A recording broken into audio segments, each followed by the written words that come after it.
Cultura em 2008. E ele também trouxe os alunos do grupo da Cidade Física do Cefet.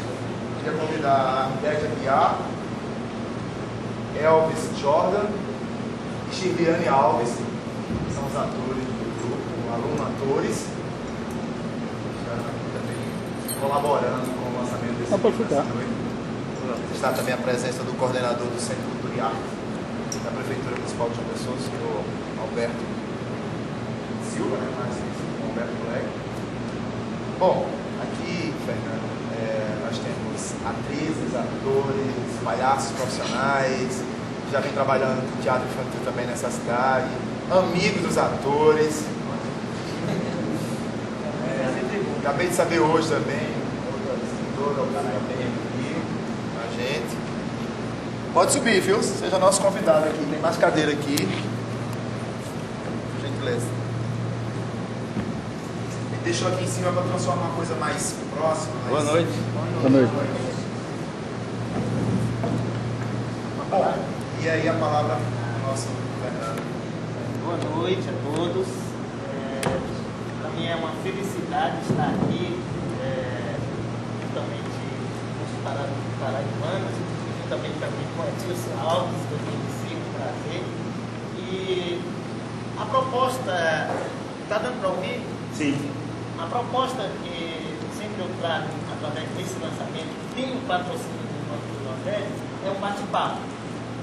E, embora se a casa tivesse lotada, mesmo se a casa tivesse lotada, e mesmo que não, seria sempre um bate-papo, não deixaria de ser, não teria esse caráter de palestra, né? Nesse sentido das experiências, até porque eu tenho toda uma experiência na dramaturgia, e não é exclusivamente o meu métier o teatro infantil, mas tenho a felicidade de ter escrito 4 peças, todas elas têm sido encenadas, ter sido nessa felicidade de ter sido premiado pelo Banco do Nordeste para poder lançar esse livro. A gente sabe que autores são poucos. Lançar livro ainda é mais difícil ainda. E ainda lançar livro ligado ao teatro infantil, muito mais ainda. Então, eu vou começar falando alguma coisa sobre o projeto, depois nós vamos intercalar com trechos de leitura de trechos da peça, mas mesmo assim vocês estão abertos para uma interrupção, para uma pergunta. Não precisa necessariamente ser aquela coisa expositiva e depois me cala e agora fala, né? A gente fica bem à vontade nesse sentido. E vocês aí também ficam à vontade nesse sentido. Muito bem. Primeiro eu quero falar um pouco assim, pode ser que alguns não tenham a parte desse programa Cultura do PNB, né? Todo ano, para quem sabe, ou quem não sabe, todo ano, de setembro, outubro, varia, o Banco do Nordeste ele lança um edital para todas as áreas ligadas às artes. Teatro, literatura, folclore, entendeu? Essa parte mais cultura popular, ela é separada, né? Música, etc. E, neste caso, em 2008, no projeto 2008, eu escrevi com o projeto de lançar o livro, que seriam 4 peças minhas. Neste projeto, cada um faz o seu projeto como você acha que é conveniente, mas uma das coisas que o Banco do Nordeste privilegia é, muitas vezes, cidades menores e também que possa divulgar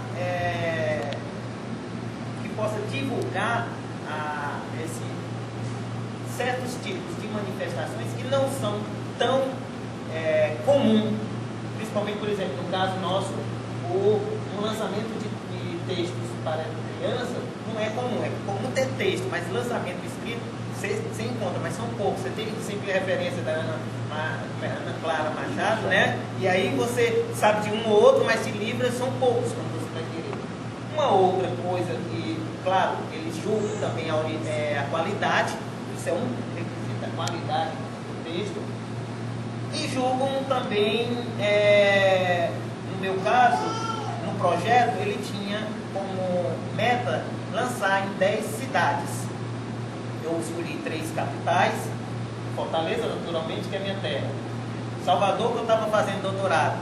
E na Paraíba, que eu já vinha a Souza, numa época, eu já vim no ano passado, e por isso que me deixa feliz, que eu comecei o primeiro lançamento em Souza, na Paraíba, e vou encerrar, estou na nona, aqui na Paraíba e na Lagoa Grande, ou seja, começo e fecho sem planejar.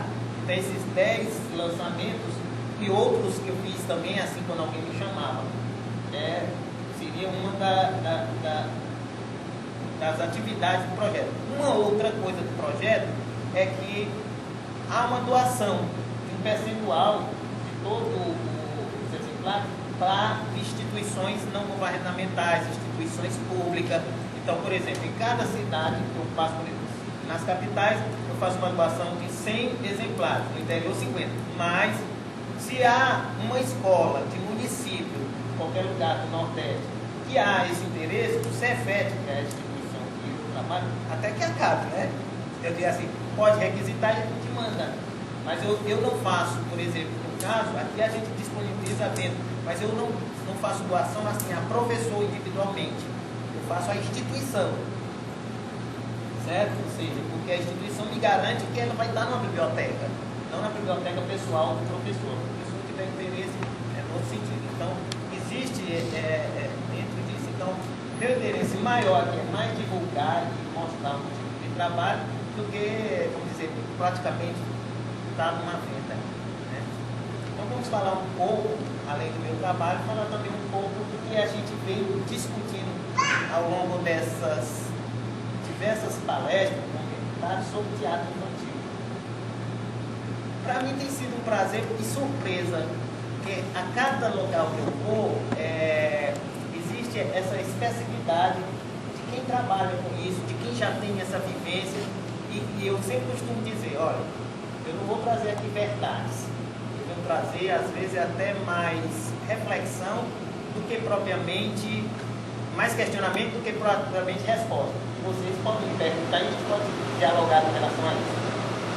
Então, uma das primeiras coisas quando vai se pensar em falar sobre teatro infantil e qualquer coisa, é pensar assim, existe uma história? Onde começa o teatro infantil? Onde foi a sua origem? São coisas que perguntam, como a gente vai perguntar, onde foi a origem do teatro, né? Propriamente dito. E quando os professores que trabalham no teatro, eles trabalham teatro, eles costumam dizer, bem, a origem do teatro foi na Grécia, tem muito isso comum. O conterrâneo de vocês, Ariano Suassuna, diz que começou na Grécia foi o teatro grego, porque em todo lugar você começou teatro, todo lugar você tem teatro. Mas se você pensar assim, no teatro infantil, você tem que pensar, poxa, para pensar que vai existir uma origem do teatro infantil, você tem que pensar onde é que a criança aparece como cidadão. Porque se você vai pensar nesse público, olá, boa noite, seja bem-vindo. Você vai pensar nesse público, tem que pensar assim, então, quando se fala de teatro infantil, eu estou falando do teatro que é feito por criança, ou o teatro que é feito por adulto para criança, ou, ainda olhando ainda mais pejorativamente, teatro infantil como se fosse uma coisa menor, que às vezes há essa coisa. Não, é teatro infantil como coisa menor. Então, se a gente for resgatar a ideia de um teatro voltado para o público, eu falo muito, pode ser que quando eu fizer assim, aí vocês me perguntam, né? Quando eu der assim, essa respiração, assim, aí você diz, é hora que a gente pega ele. A sua essência de linguagem, a sua essência do que ele tem de apresentação, de espetáculo. Essa é a dificuldade, esse é o desafio. Não existe forma. Eu sempre costumo dizer assim, se tivesse forma, nós seríamos maravilhosos artistas, mas também seria muito cansativo. Todo mundo não teria nada para mostrar. E esse é o nosso grande desafio. A cada dia nós estamos correndo risco. E esse risco que a gente aposta. É nesse sentido. Né? Bem, eu faço agora uma pausa. Daqui a pouco eu vou começar a falar um pouco especificamente de alguns textos. Se vocês quiserem fazer alguma pergunta específica, a gente começar esse momento. Deixa eu fazer uma pergunta. É o seguinte. Segundo alguns estudiosos, é que a criança, até os 7 anos de idade, é que ela realmente fixa, ela é como uma esponja, ela fixa os paradigmas, os valores. Você decidir, né? Então, até 7 anos de idade, eu pergunto, existe uma preocupação, e não é educador como você faz teatro, existe uma preocupação com esses termos? Fernando, me permita, como a gente está registrando, seria possível só o senhor se apresentar, dizer se, enfim, só para seu nome, se faz alguma coisa ligada a teatro ou não, ou qualquer outro tipo, só para registro aqui. Obrigado. Meu nome é João Feitosa, eu trabalho com cooperativismo. Então, na realidade, eu pratico solidariedade. É esse público que a gente gosta. Deixa eu contar uma coisa para você. Você colocou uma coisa perfeita, a questão do público. Porque quando se fala de criança, parece que criança é igual em todas as idades. Você tem uma criança de 1 a 2 anos, ela tem um grau de compreensão. De 4 a 8. Quando você chega hoje em dia, até o tempo muda. Hoje em dia, as crianças de 8 anos não querem ser chamadas de criança. Elas já querem namorar, já querem fazer qualquer coisa do adulto. Acha ruim passar a mão na cabeça. Não é isso? Nesse sentido. Existe, eu até perguntei, esqueci o nome de uma contadora de história, famosa, e eu disse assim, olha, quando você faz a sua pergunta, quando você fala de criança, as crianças elas são diferentes. Como é que você pensa esse tipo de dramaturgia? Ou como você pensa quando você vai tratar diversos assuntos, porque o grau de compreensão é diferente, não é só uma pergunta? Então a gente pensa assim, eu tenho esse pensamento. Esse primeiro texto, já que a gente vai apresentar, chama-se O Brinquedo no Ritmo da Gramática, daqui a pouco. E foi o primeiro texto que eu escrevi. Quando eu escrevi esse texto, que ele tem essa visão do estudo da gramática, tem diversos textos, vocês vão ver aí, eu disse, poxa vida, as crianças não vão entender isso. Quem vai entender é mais os adultos. E aconteceu isso um pouco no tipo de encenação que ocorreu. Mas depois eu percebi que é o seguinte, no teatro existe a questão lúdica, que cada criança, como qualquer cidadão, ele percebe coisas de maneiras diferentes.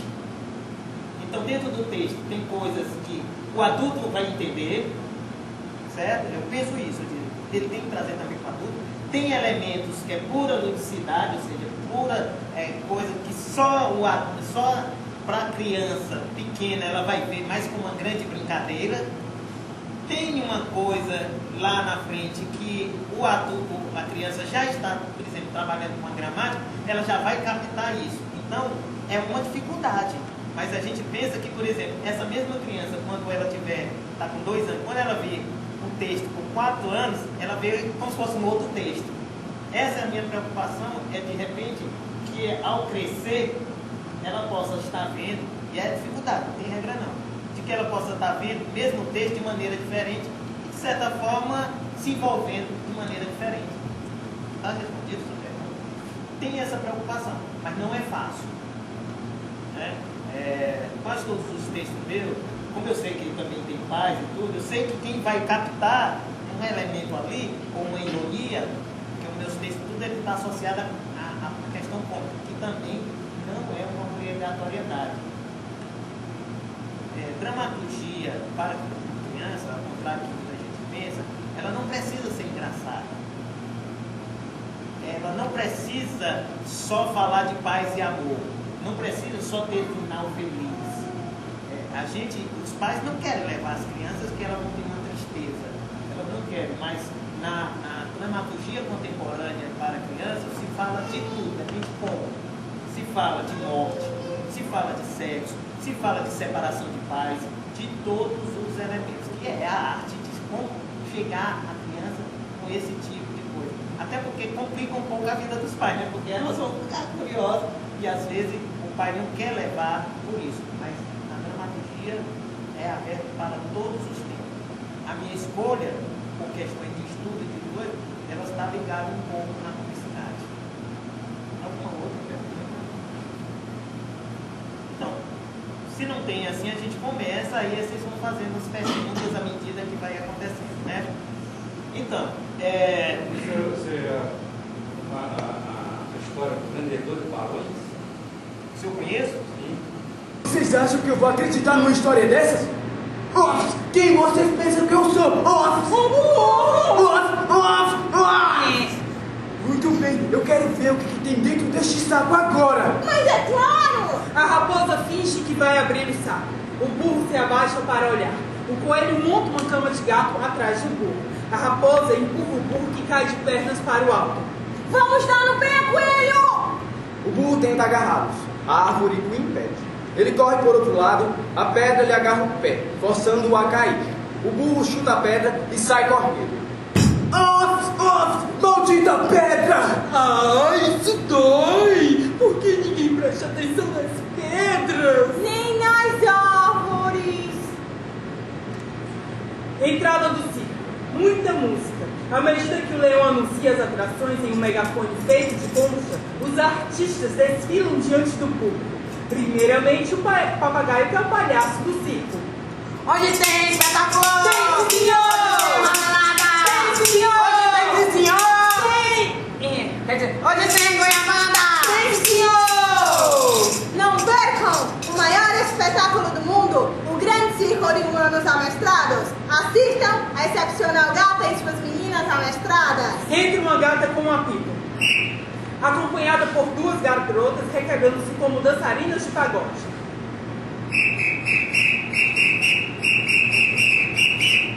O papagaio incentiva os aplausos. Assistam ao fenomenal casal, o pastor alemão e sua parceira, Pulga Marieta. Entra um cachorro fazendo mímica como se houvesse uma pulga que pulasse de uma pata para a outra.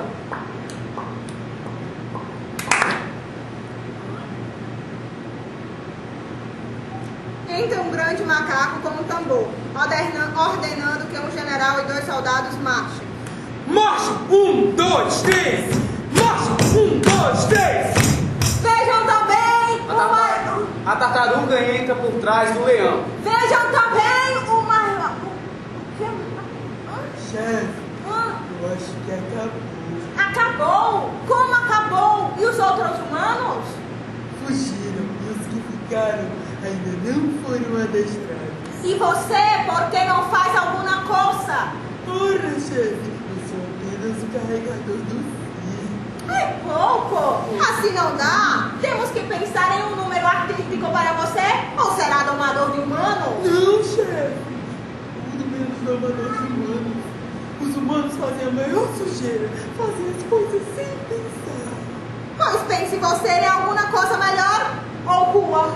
Ai, chefe, tô ferrado. Se correr, os humanos pegam. E se ficar, os humanos comem. Sai a tartaruga, entra o coelho e a raposa. Missão cumprida, chefe. Parabéns! Quer dizer que a menina furrona já está na jaula de sua família? Exatamente, agora só falta o pagamento. Ah, claro! Para você, 2 cenouras. Cenoura, chefe. Eu adoro cenouras, valeu aí, ó. E para você, uma salada de alfaces. Eca, chefe, salada de alfaces. Que coisa horrível. Eu que pensei que você fosse me dar um frangozinho assado ao molho e vinho. Ai. Que vergonha, raposa! Você não sabe que é feio fazermos mal aos nossos semelhantes? Ora, chefe, e quem disse que com frango é um semelhante meu? Estou falando de um semelhante animal. O frango é um animal como você. Pois então, como eu, um frango assado. Não! Agora suma daqui. Quando eu precisar de vocês, eu chamo. Ai, isso é injustiça, porque eles são com ele, como ele gosta. Bem que eu te disse que você deveria virar vegetariano. Ei, essa cenoura tá boa, tá? Eita, a cenoura é minha?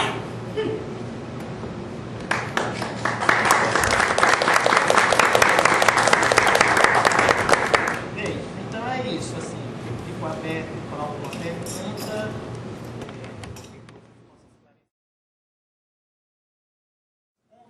No começo, eles não eram infantis.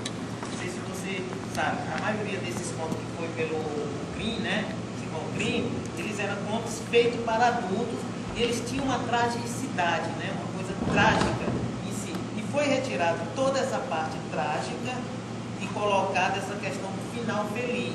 E o Chapeuzinho Vermelho, ele entra com um tipo de história que não era necessariamente para criança. Porque porque realmente comia e pronto, morria mesmo. Então coloca esse outro lado. Segundo aquele psicanalista naturalizado americano, Eric Fromm, ele fala que ali é uma espécie de doutrinação, certo? Que era mostrando o Chapeuzinho Vermelho como fosse o problema da virgindade, que foi feito pela igreja. E tem um livro de Eric Fromm que fala muito disso. Isso tem fundamento? Olha, se nós formos procurar em cada história uma ideologia, de certa forma, você vai encontrar a origem, né? Vamos perguntar assim, o Batman e o Robin era gay, né? Não tem essas coisas, né? Então, o que é que o acadêmico ele faz? Eu vou colocar isso para você. Não vou dizer se tem fundamento ou não. Eu tenho quase certeza que o cara que inventou a história ele não estava pensando nisso. Agora, o acadêmico ele se utiliza de um objeto para estudo. Em cima desse objeto de estudo, ele relaciona com as suas teorias.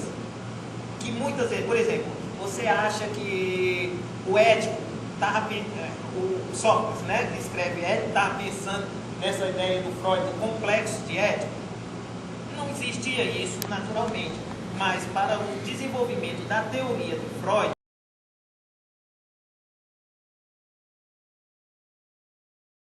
Mônica aqui, olha os gostos, eu gosto de provocar essas coisas.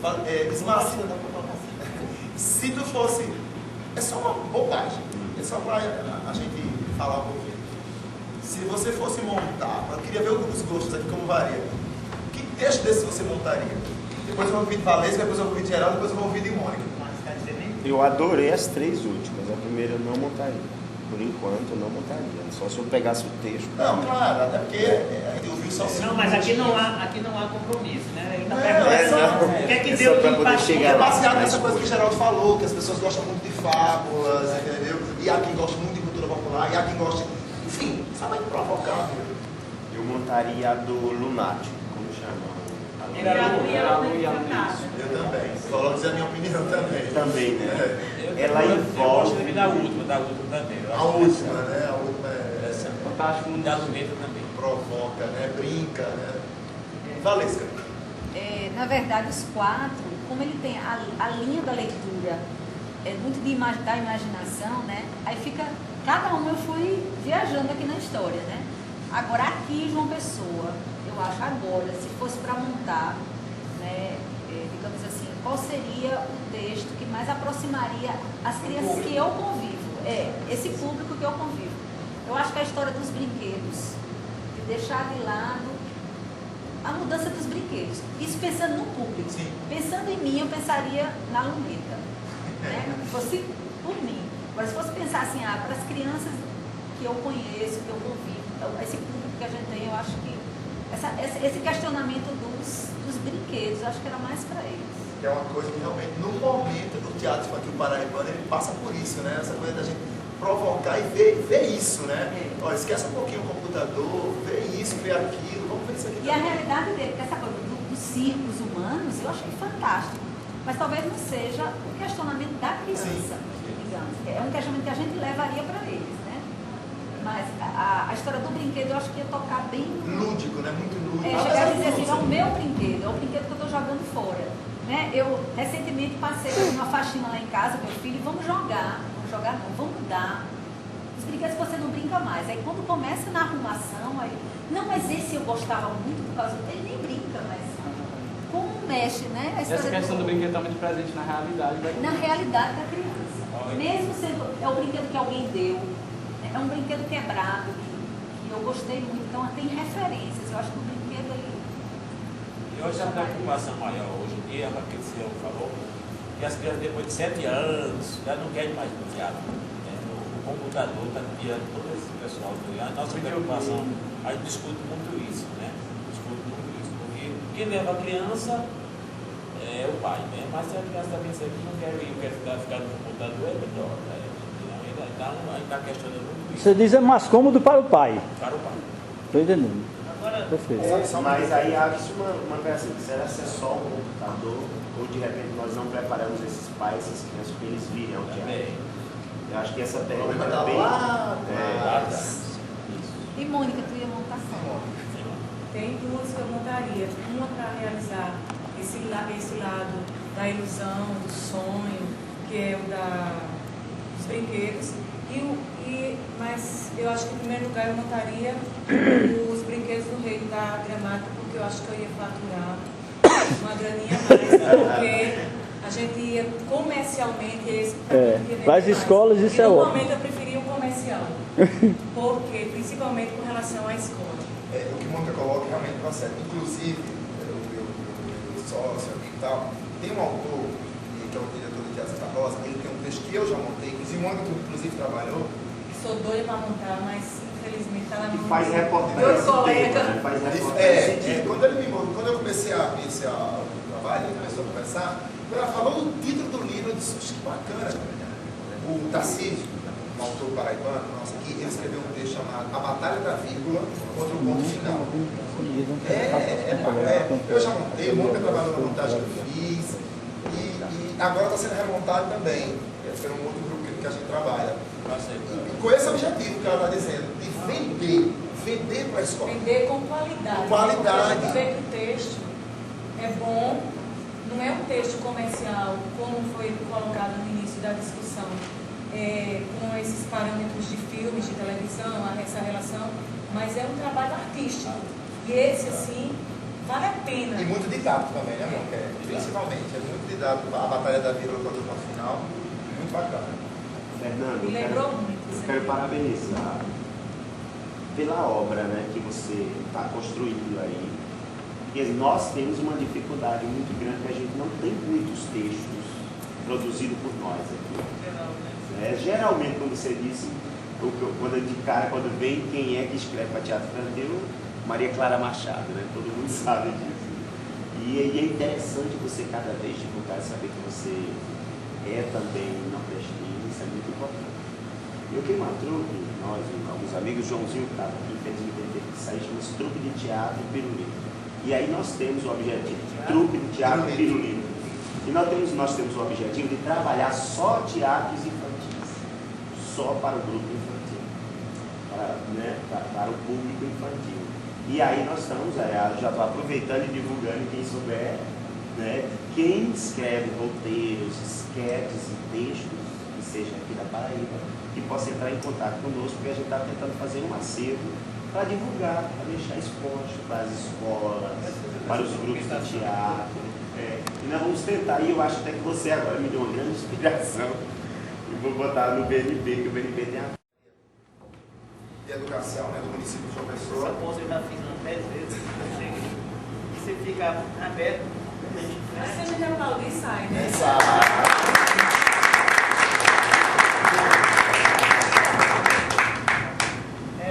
Deixa eu só agradecer vocês, assim, né, que já senso comum importante realmente, né, a quantidade, a qualidade, e a qualidade assim, da discussão. Eu já tive públicos maiores. Muitas vezes não teve essa discussão, essas provocações que tiveram, né? E para mim isso me deixa muito feliz, muito honrado estar aqui na Paraíba, que a gente sabe que é uma referência de teatro no Nordeste. Todo festival tem presença de grupos da Paraíba, e saindo muito bem, e para mim é sempre assim, um pouco nervoso, como é que eu vou falar desse povo que sabe tão bem teatro, que trabalha tão bem. Eu agradeço vocês, fico muito feliz pela presença e por ter me aguentado um pouco mais. Acho que eu vou falar um pouco sobre os projetos de graduação e o Centro de Arte Municipal. Ele abriu um projeto da arte e oferece curso de teatro, dança, música para os alunos da rede municipal gratuitamente. E aqui também está acontecendo um projeto tirando curricular que oferece esses cursos para a comunidade aqui de Manaíba. E a gente ficou feliz com as consequências que o procurou e O Lira está entrando no SBT. Vamos, Chiliane Alves. Ela